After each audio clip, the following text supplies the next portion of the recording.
Good afternoon everyone. आज के lecture में हम जानेंगे हेल्थ के बारे में, इसका डेफिनेशन कौन कौन सी है, और उसके बाद हम देखेंगे हमारा concept of changing health and characteristic of WHO definition of health. Right, so what is the health? क्या होता है हेल्थ? What is health? क्या होता है हेल्थ? बोलो ना, व्हाट इज हेल्थ? हेल्थ जो फिजिकली, मेंटली और स्पिरिचुअली और सोशली जो रहे उसे हेल्थ कहते हैं। एब्सेंस ऑफ डिसीज को, मतलब हमारे बॉडी में कोई डिसीज ना रहे। स्पिरिचुअली, मेंटली मतलब किसी का कोई स्ट्रेस ना है, और फिजिकली मतलब हमारे जो बॉडी ऑर्गन्स है वो सब प्रॉपर फंक्शन करे, और सोशली हम लोग सोशलाइज हो सके कम्युनिटीज में, और इसको हेल्थ कहते हैं। ओके, बैठो। और आप बताओ क्या होता है हेल्थ? हेल्थ इज स्टेट है जहाँ पे हम फिजिकली भी फिट होते हैं, मेंटली भी फिट होते हैं, और सोशली और स्पिरिचुअली भी फिट होते हैं। ओके, बैठो। सो हेल्थ का सभी ने अपने अपने अकॉर्डिंग अलग अलग व्यूज दिया है, सबने अपना अपना डेफिनेशन दिया है ना। तो जिसमें से WHO ने जो डेफिनेशन दिया है वो अप्रूव हुआ है फाइनली, और उसके अकॉर्डिंग जैसे बताया कि कम्प्लीटली जो 4 डायमेंशन होते हैं हेल्थ, उसमें फिट होना ना, स्पिरिचुअली, सोशली और मेंटली और फिजिकली। ठीक है, मेंटली, फिजिकली, स्पिरिचुअली, सोशली। तो तीनों एस्पेक्ट में क्या होना चाहिए? फिट, मतलब उनके जो पैरामीटर दिए हुए हैं उसके अकॉर्डिंग तीनों एस्पेक्ट में यदि आप आते हो तब आप फिट हो ना। तो उसमें हर पर्सन नहीं आ पाता है वो फोर एस्पेक्ट के अंदर ना, 4-5 जो भी एस्पेक्ट है। तो हेल्थ मतलब ये नहीं होता है कि ओनली आपको डिसीज एब्सेंट है ना, फिजिकली कोई डिफॉर्मिटी नहीं है या कोई आपको डिसीज नहीं है, तो आप ये नहीं कह सकते कि पर्सन जो है पूरी तरीके से हेल्दी है ना। तो जो 4 डायमेंशन है उसमें फिट होना, वो पैरामीटर पर आना बहुत ज़रूरी है, तब हम बोलते हैं फिट है। तो उसमें से 10 में से यदि देखा जाए तो 3 या 4 पर्सन ही आ पाते हैं। 10 में से 3 का रेशियो है, इतने लोग आ पाते हैं WHO के अकॉर्डिंग। सब उस पैरामीटर के अंदर नहीं आ पाते हैं ना। कोई यदि फिजिकली फिट है तो मेंटली नहीं है, मेंटली फिट है तो फिजिकली नहीं है, या मेंटली और फिजिकली दोनों है फिर वो सोशली फिट नहीं है, या फिर स्पिरिचुअली नहीं है। तो ओवरऑल सभी पैरामीटर में, सभी डायमेंशन में आपको उनके अंतर्गत आना जरूरी है। तो हेल्थ हमारे नॉर्मल इंडिविजुअल को नॉर्मल बॉडी के फंक्शनिंग के लिए ना, नॉट ओनली कि भाई बायोलॉजिकली है ना, या एनाटॉमी है, फिजियोलॉजिकली, चारों एस्पेक्ट को हमको प्रॉपर तरीके से उसको बैलेंस करने के लिए ना, इक्विलिब्रियम करने के लिए ज़रूरी होता है, नेसेसरी होता है। और जो नॉर्मल लिविंग है ना, ह्यूमंस है, जिन जो हमारा ग्लोब पर, पृथ्वी पर जो भी ह्यूमंस है, तो उनको नॉर्मल लिविंग के लिए हेल्दी होना भी बहुत ज़रूरी है ना। नॉर्मल जो लाइफ स्टाइल है, डेली लिविंग जो एक्टिविटी है, ताकि हम वर्क लाइफ बैलेंस ईजिली तरीके से मेंटेन कर पाएँ, जो भी हमारा वर्क है उसको हम ईजिली परफॉर्म कर पाएँ ना। तो health is the very important for individuals for living on this earth. In the society, it is not only issue of doctor, nurses and social service and hospital. It is also an issue of social justice. A most common aspect of every culture is health. Some older definition state health is absence of disease ना। तो health क्या बताया? Very important होता है living organism के लिए, humans के लिए, जो भी हम ग्लोब पर, पृथ्वी पर हम नॉर्मल जीवन यापन करने के लिए नेसेसरी होता है। Not only doctor, nurses etcetera ना, इनके साथ साथ हमारा सोसाइटी के जो मेंबर हैं उसके लिए भी हमारा एक जस्टिस होता है, एक सोशल इशू होता है ना। तो एक कॉमन कल्चरल हो गया हमारा। उसके बाद common aspect of every culture is health, some older definition है ना। तो ये कम्प्लीटली नॉट कि भाई कोई हेल्थ वर्कर है तो उसकी हेल्थ ही फिट होना चाहिए, उसको उसके बारे में पता है तो हेल्दी होना चाहिए ना। तो कल्चरल हो गया हमारा, सोशली हो गया, तो हर एक एस्पेक्ट पे हमको फिट होना चाहिए, नॉट ओनली बायोलॉजिकली। तो हेल्थ का एक ओल्डर डेफिनेशन था, पहले जो डेफिनेशन था जिसमें बताया था एब्सेंस ऑफ डिसीज, मतलब बायोलॉजिकल या फिजियोलॉजिकल, जेनेटिकली कोई भी आपको डिसीज नहीं है तो आप हेल्दी हो। राइट, तो ओल्ड डेफिनेशन ये पूरी तरीके से सेटिस्फाई नहीं रहा ना, इसको भी रिजेक्ट कर दिया गया। No one having the same viewpoint of health aspect. Ancient Indian and Greek consider health, normal body equilibrium, and disease as disease disturbance in body equilibrium. Every person is free to live by his or her own base ना.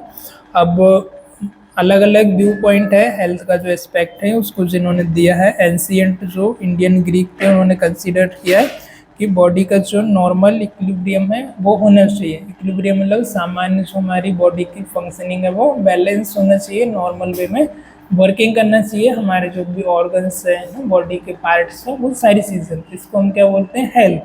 पर ये भी हमारा पूरी तरीके से satisfy नहीं रहा, इसको भी रिजेक्ट कर दिया गया ना. या फिर जो भी एवरी पर्सन है फ्री टू लाइफ हिज और हर ऑन बेस, वो अपने तरीके से मतलब जैसा वो चाहे वैसा अपने हिसाब से बस फिजिकली वो फिट हो और वो अपने हिसाब से नॉर्मल लाइफ को मेंटेन कर सकता है, एंजॉय कर सकता है. पर ये भी पूरी तरीके से सेटिस्फाई नहीं है ना. तो फिर चेंजिंग कॉन्सेप्ट ऑफ हेल्थ, बाद में चेंजिंग कॉन्सेप्ट आया, मतलब बायोलॉजिकल, इकोलॉजिकल और हमारा साइकोलॉजिकल एंड होलिस्टिक कॉन्सेप्ट ना. ये 4 कॉन्सेप्ट आए तो चारों में अलग अलग अपने अपने पैरामीटर के हिसाब से, सबने अपने अपने नज़रिए के हिसाब से अलग अलग बताया है ना. बायो मेडिकल ने बायोलॉजिकल के हिसाब से बताया कि भाई हेल्थ क्या होना चाहिए, साइकोलॉजिस्ट ने साइकोलॉजी के अकॉर्डिंग दिया, इकोलॉजिकल ने इकोलॉजी के अकॉर्डिंग बताया. तो फर्स्ट हम यहाँ पर देखेंगे जो चेंजिंग कॉन्सेप्ट, मतलब जो कॉन्सेप्ट था हेल्थ का उसमें धीरे धीरे करके चेंज लेकर के आए, ठीक है ना. तो पहले बायोमेडिकल वालों ने अपना कॉन्सेप्ट बताया, उनका विचार रखा कि इस तरीके का हमारा डेफिनेशन होना चाहिए हेल्थ का, राइट. तो फर्स्ट हमारा जो बायोमेडिकल में आता है germ theory, germ theory of disease. उन्होंने अपना थ्योरी या डेफिनेशन दिया हमारा डिसीज का. Germ theory of disease has given the biomedical concept of health. Example, the absence of disease, but as per the advancement of technology and science, this concept is considered as inadequate, as it was considered as not merely absence of disease, but the good health status of individual, right. तो biomedical concept में क्या बताया, germ theory थी है ना, जिसको हम germ theory के नाम से जानते हैं. इस थ्योरी में बताया disease has given the biomedical concept of health. Example इन्होंने क्या दिया आपको, कोई भी यदि डिसीज प्रेजेंट नहीं है, आपको एब्सेंस ऑफ डिसीज है तो आप हेल्दी हो, है ना. कोई भी इलनेस नहीं है, कोई भी बीमारी नहीं है तो आप क्या हो, हेल्दी हो. बट एज पर एडवांसमेंट टेक्नोलॉजी, अब जो मॉडर्न साइंस के अकॉर्डिंग जो एडवांस टेक्नोलॉजी आई, उन्होंने बोला कि नहीं, सिर्फ इतना ही काफ़ी नहीं है कि आपकी बॉडी के अंदर कोई भी बायोलॉजिकल या जेनेटिकल कोई आपको फिजिकल डिफॉर्मिटी या डिसऑर्डर ना हो. इन्होंने क्या बताया, it not be consider adequate, इसको इन्होंने पर्याप्त नहीं माना. It was considered as not merely absence of disease but the good health status of individual. इन्होंने क्या बताया कि सिर्फ डिसीज का एब्सेंट होना, बीमारी का एब्सेंट होना ही हेल्दी नहीं है, पर इंसान का जो पर्सन है उनकी एक गुड हेल्थ स्टेटस भी होना चाहिए ना. मतलब कि कई बार डिसीज़ अलग होती है, थोड़े बहुत डिसऑर्डर साइन सिम्टम है वो एक अलग होते हैं. तो इन्होंने बताया पर्सन का एक गुड हेल्थ होना भी बहुत ज़रूरी है बायोलॉजिकल के अकॉर्डिंग, बायोमेडिकल के. फिर इकोलॉजी का कॉन्सेप्ट है, इन्होंने बताया this concept concentrate around 2 aspect that are man and woman being as well as environmental. It state that sometimes man is not able to adapt fit himself in a good physical environment, and sometimes the environment is not feasible for the human living, but it is not adequate concept as per the modernization. Ecological मतलब कि जो हमारा ecology के according इन्होंने जो environment वगैरह होता है हमारा, है ना, तो उसके अकॉर्डिंग इन्होंने बताया समटाइम क्या होता है, कोई भी पर्सन है तो उसको इन्वायरमेंट वो सूट नहीं करता है ना. कैसे हम कई जगह पे जाते हैं बीमार हो जाते हैं, स्पेशली हम ट्रैवल कर रहे हैं, दूसरे स्टेट में जा रहे हैं, वहाँ का खाना या पानी की वजह से या वहाँ का एटमॉस्फेयर इन्वायरमेंट है वो टेम्परेचर वहाँ का ज़्यादा होने से, कम होने से समटाइम हम क्या होते हैं, बीमार हो जाते हैं, हमको डिसीज़ हो जाती है ना, कफ कोल्ड वायरल ईजिली हो जाता है. तो इन्होंने क्या बताया कि जो पर्सन है समटाइम मैन वो एडप्ट नहीं कर पाता है ना एनवायरनमेंट के अकॉर्डिंग। इकोलॉजिकली वो क्या करता है, इन्वायरमेंट को जल्दी से उसके सिचुएशन के अकॉर्डिंग नहीं ढाल पाता है, वैसा वो एडप्ट नहीं कर पाता है। इसकी वजह से क्या होता है, बीमार हो जाता है। In good physical environment and sometime the environment is not feasible. कभी कभी उसके लिए इन्वायरमेंट सूटेबल होता है, कभी कभी उसके लिए इन्वायरमेंट जो है सूटेबल नहीं होता है of living, but it is not adequate concept as per the modernization. इन्होंने सिर्फ इतनी बताया है कि जो ह्यूमन बीइंग है उसको कभी कभी क्या होता है, इन्वायरमेंट सूट करता है, किसी को नहीं करता है, वहाँ का टेम्परेचर क्या है, वहाँ का वातावरण क्या है, एटमॉस्फेयर क्या है, तो उसके अकॉर्डिंग जो है डिसीज़ का जो हमारा वेल बीइंग है वो एस्पेक्ट है वो बदलता रहता है, वो चेंज होता रहता है। तो ये भी एक तरीके से पूरी तरीके से ये भी एग्री नहीं हुआ, but not adequate concept as per the modernization. तो मॉडर्नाइजेशन कॉन्सेप्ट ने इसको भी, जो अभी का हमारा साइंस है उन्होंने इसको भी एक्सेप्ट नहीं किया, ये भी रिजेक्ट हो गया। फिर नेक्स्ट आया साइकोलॉजिकल। साइकोलॉजिकल कॉन्सेप्ट में क्या बताया, the concept has not considered health is only physical और बायोलॉजिकल फिनोमेना। इन्होंने क्या बोला, हेल्थ हमारा सिर्फ बायोलॉजिकल या फिजिकल फिनोमेना नहीं है ना। इन्होंने क्या बताया, because there are the large number of factor that affect the life in different ways such as cultural factor, social factor, economic factor, psychological factor, hence we do not take it only biomedical phenomena, right। तो इन्होंने क्या बताया, biomedical phenomena के according health पूरी तरीके से जो person है वो हेल्दी नहीं हो सकता है। इन्होंने बताया और भी जो फैक्टर हैं और भी इसके अंदर इंक्लूड होते हैं, लार्ज नंबर ऑफ फैक्टर हैं जो हमारी लाइफ को अफेक्ट करते हैं, जैसे कि कल्चरल हो गया है ना, कल्चर के अकॉर्डिंग हमारा, फिर हमारा सोशल फैक्टर हो गया, इकोनॉमिकल हो गया, राइट।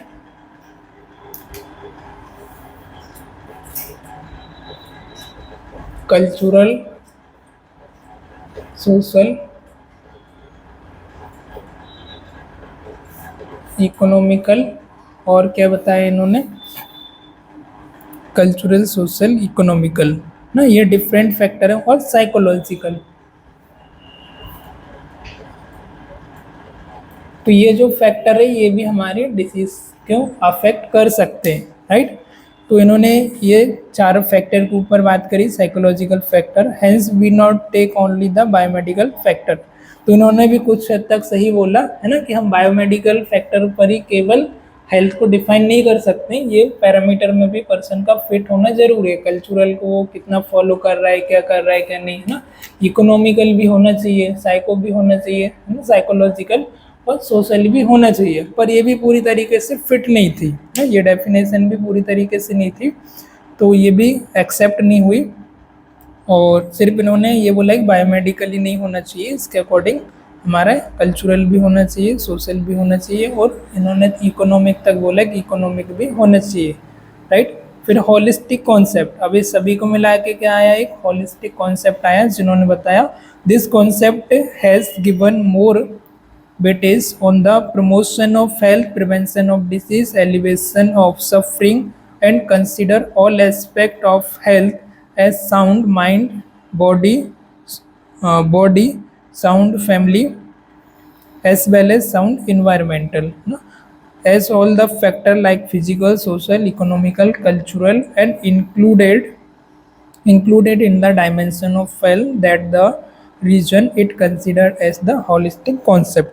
अब holistic concept ने क्या किया, इन्होंने जितना भी बताया था, इकोलॉजिकल हो गया, बायोलॉजिकल हो गया, इकोनॉमी हो गया, कल्चरल, सभी मिला के इन्होंने बताया कि होलिस्टिक कॉन्सेप्ट में जो WHO का डेफिनेशन है कि जो हमारा पर्सन है वो प्रमोशन, उसका हेल्थ भी उसमें प्रमोट होना चाहिए, promotion of health, prevention of disease भी होना चाहिए, elevation of suffering and consider all aspect ना, जिसकी सफरिंग है उसको भी हम एलिवेट कर सकें, जो डिसीज है उसको हम कम कर सकें, elevate of suffering and consider all aspect of health, like जैसे कि माइंड ना, हमारा माइंड भी अच्छा होना चाहिए, साउंड माइंड, रीजन हमारा माइंड ना, बॉडी में से भी हम फिट होना चाहिए, family as well as environment, साथ में फैमिली और इन्वायरमेंट भी फिट होना चाहिए, as all the factor like physical, social, economical etcetera. तो इन्होंने भी किस किस फैक्टर पे बात करी, फिजिकल, सोशल, इकोनॉमिकल और cultural, included in the dimension of health that the region it considered a holistic concept, right? तो होलिस्टिक कॉन्सेप्ट अभी हम देखेंगे, जो होलिस्टिक मतलब उसमें पूरी तरीके से आ जाता है, कल्चरल हो गया, इकोनॉमिकल हो गया, सोशल हो गया, साइकोलॉजिकल हो गया, तो 4-5 कॉन्सेप्ट है पूरे आना चाहिए। तो डेफिनेशन ऑफ हेल्थ दूसरा है हमारा, एक इसमें मतलब अननोन है, इसका ऑथर नोन नहीं है। Definition is the health is the state of wellbeing individual and community for an individual health is the optimal functioning of individuals, absence of disease, illness, impaired of injury. इन्होंने क्या बताया, health आपका एक state, एक स्थिति है जिसमें जो पर्सन है, इंडिविजुअल और जो हमारी कम्युनिटी है वो हेल्दी रहती है। हेल्दी मतलब कैसे हेल्दी रहेगी, for individual health is optimum functioning, जो उसकी डेली लिविंग फंक्शनिंग है वो अच्छे तरीके से परफॉर्म कर रहा है, उसको किसी प्रकार की कोई बीमारी नहीं है, कोई इलनेस नहीं है और कोई इम्पेयरमेंट नहीं है ना, फिजिकल कोई डिसेबिलिटी नहीं है, इम्पेयरमेंट नहीं है और कोई इंजुरी नहीं है। तो ये क्या हो गया, हेल्थ। तो उसके बाद फिर WHO ने ऐसे करके 4-5 डेफिनेशंस और है, पूरी तो हम कवर नहीं करेंगे, मतलब लगभग थोड़ा थोड़ा करके घुमा फिरा के लोगों ने वही बात बताई है। तो लास्ट में जो WHO है वो डेफिनेशन ज़्यादा अभी मॉडर्न साइंस के हिसाब से चलती है, आज के समय के हिसाब से, जिसमें बताया है हेल्थ इज स्टेट ऑफ, जो हमने डेफिनेशन लिए जहाँ पर health is a state of, क्या है, हेल्थ एक स्थिति है, एक स्टेट है जहाँ पर कंप्लीट, पहले यहाँ पर वर्ड आगे कंप्लीट, कंप्लीट मतलब फिजिकल, मेंटल, सोशल और spiritual wellbeing and not merely absence of the disease, ठीक है। इसमें इकोनॉमिकली नहीं लिया गया है, तो ज़रूरी नहीं कि मतलब कोई के पास पैसा नहीं है, कोई गरीब है ना, आर्थिक स्थिति अच्छी नहीं है तो वो बीमारी होगा ना, या वो फिट होगा, तो ऐसा कुछ नहीं है, थोड़ा बहुत अफेक्ट करता है, बट यहाँ पर इकोनॉमिकली नहीं लिया गया है। यहाँ पर 4 एस्पेक्ट लिए, फिजिकली, मेंटली, सोशली और स्पिरिचुअली, तो ये चारों डायमेंशन में फिट होना चाहिए। तो इसमें से आप कितने डायमेंशन में फिट आ रहे हैं वो आपको एनालाइज करना है ना, कि कितने डायमेंशन में आप फिट हो, किसमें नहीं हो। तो WHO के अकॉर्डिंग सभी डायमेंशन में फिट होंगे, तब आप हेल्थ के अकॉर्डिंग हेल्दी होंगे ना। तो पूरे तो अब इसमें नहीं हो पाता, 10 लोगों का हम यदि ग्रुप लें तो 10 में से 10 पूरी तरीके से पैरामीटर में फिट नहीं बैठते हैं, राइट। अब इसके कैरेक्टर देखेंगे हम, कैरेक्टर में क्या है, आया हेल्थ का डेफिनेशन समझ। हेल्थ एक स्टेट होती है जिसमें हम देखते हैं कि एक पर्सन जो भी है, इंडिविजुअल है, वो कम्प्लीटली वेलबींग होना चाहिए, फिट होना चाहिए, फिजिकली भी होना चाहिए, साइकोलॉजिकल होना चाहिए, साइकोलॉजिकल या मेंटल एक ही बात है, सोशल भी होना चाहिए, साथ ही साथ स्पिरिचुअल भी होना चाहिए। वेलबींग ना, wellbeing not merely absence of disease. इन्होंने क्या बताया, केवल डिसीज का एब्सेंस होना ना, केवल डिसीज का ही एब्सेंस होना आपका हेल्थ नहीं है। इसी के साथ साथ आपको जो पर्सन है वो आपका, उसकी जो स्थिति है, जो उसका स्थिति है वो फिजिकल होना चाहिए, मेंटल होना चाहिए, सोशल और स्पिरिचुअल भी वेलबींग अच्छा होना चाहिए। अब इसके जो कैरेक्टर हैं, कैरेक्टरिस्टिक ऑफ WHO की डेफिनेशन का मतलब क्या कैरेक्टर है इसके, क्या, तो कैरेक्टर फर्स्ट है यहाँ पर, concern for the individual as a whole system, right. इसका कैरेक्टर क्या है, क्या इसका गुण है, अच्छा, इसमें क्या बताया, concern of the individual whole system. अब इसमें पूरे सिस्टम में, पूरे पैरामीटर में वो आ गया, राइट, स्पिरिचुअल भी आ गया, फिजिकली भी, मेंटली भी, सोशली भी आ गया।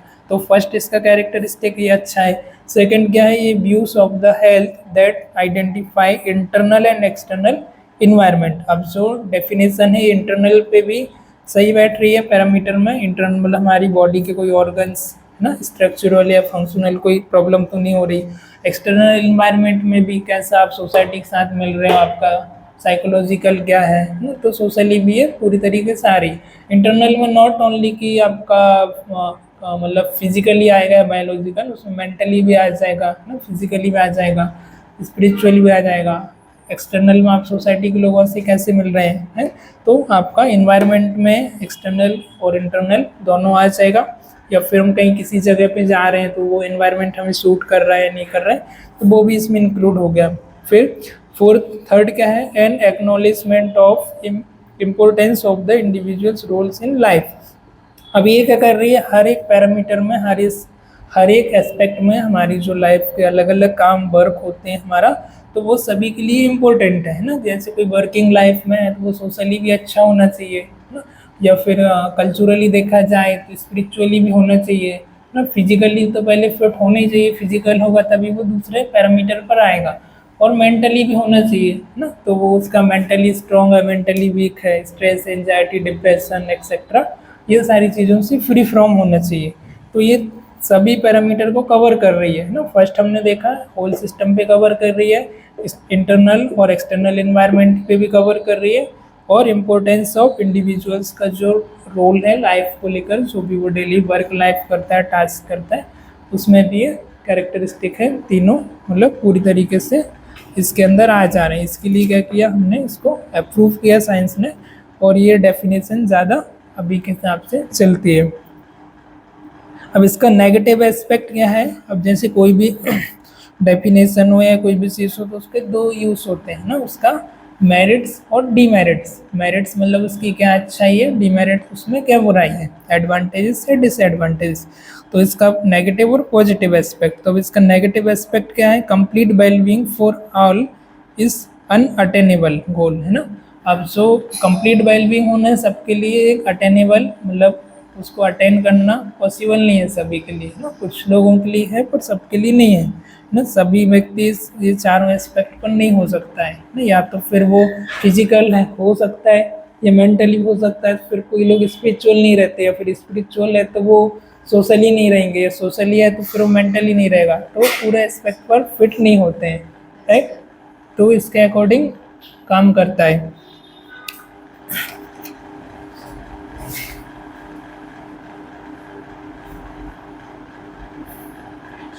अब इसका नेगेटिव एस्पेक्ट क्या है, complete wellbeing for all is unattainable ना। नेगेटिव एस्पेक्ट इसका ये है कि जो कंप्लीट वेलबींग है वो अटेनेबल नहीं हो पाई है सभी के लिए।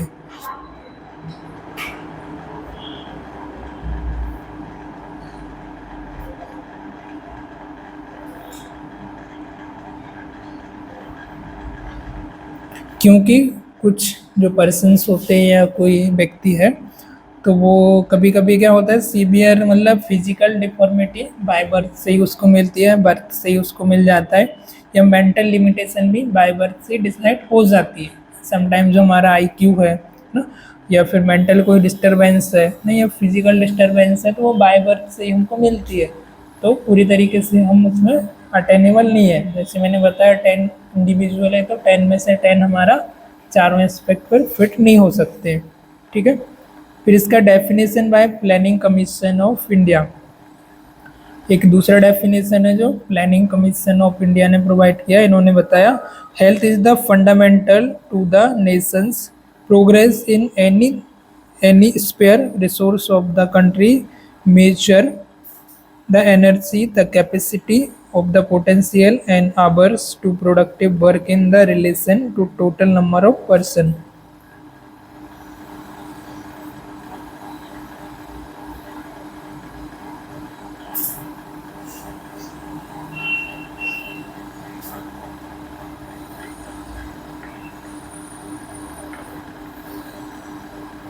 इन्होंने क्या बताया, health is the fundamental to the nations progress in any spare, है ना। कहीं भी किसी भी जगह पर हेल्थ क्या होती है, हमारी एक फंडामेंटल रोल होता है, जो कि हमारे नेशन को, हमारे राष्ट्र को प्रोग्रेस करने के लिए, रिसोर्सेज से कंट्री के उनको पूरी तरीके से यूज़ करने के लिए, जो एनर्जी है, जो कैपेसिटीज़ है, उनको पैरामीटर्स है, उनको यूज़ करने के लिए, and capacity and potential means our productive in the relation to total number of person.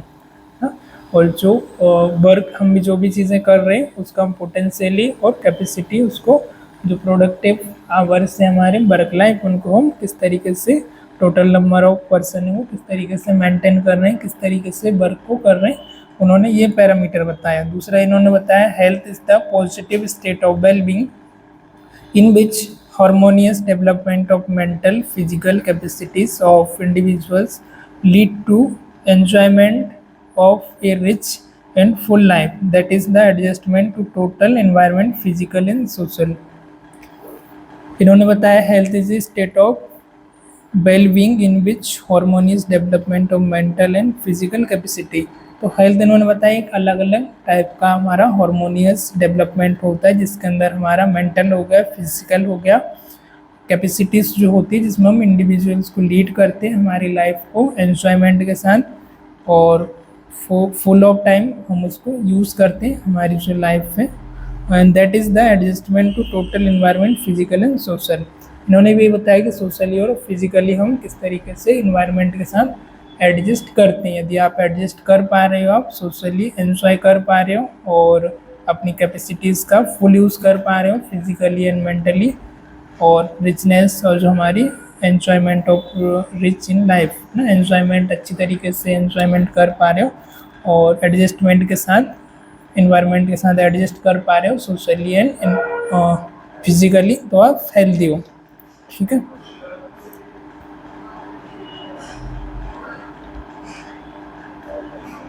अब इसके डायमेंशन अलग अलग दिखाए उन्होंने, जिसमें हमारा इसके 7 अदर डायमेंशन है। फर्स्ट डायमेंशन जो है फिजिकल डायमेंशन, सेकंड है मेंटल डायमेंशन, थर्ड है आपका सोशल डायमेंशन, फोर्थ है spiritual, emotional, vocational and other dimension. Videos को पॉज कर दो, फिर हम लिख लेते हैं, फिर चालू करेंगे।